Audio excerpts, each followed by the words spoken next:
দর্শক, এই মুহূর্তে প্রধান উপদেষ্টার বাসভবন যমুনার সামনে ব্রিফিং করছেন বিএনপির মহাসচিব মির্জা ফখরুল ইসলাম আলমগীর। সরাসরি চলে যাচ্ছে সেখানে। হবে না, কিন্তু জুন পর্যন্ত নিয়েছেন। আমরা এই কথা পরিষ্কার করে বলেছি যে hour cut out time is December. কিন্তু এই শিফটিংটা কেন স্যার?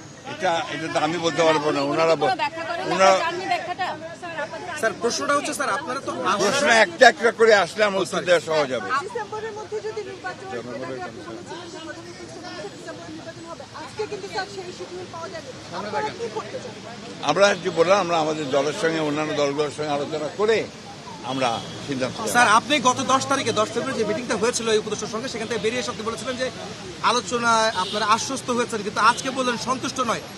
এই বিষয়টা আসলে আলোচনা কি আসলে ফলপ্রসূ হয়নি আজকের বৈঠকে? এক কথায় বলতে পারি স্যার। একই প্রশ্নের কেন অন্যভাবে নিচ্ছেন কেন? একই যে প্রশ্ন তো একটা, অনেক বিষয় আলোচনা হয়েছে, এটাই ছিল মুখ্য বিষয়। ধন্যবাদ। আসসালামু আলাইকুম। মাননীয় মহাসচিব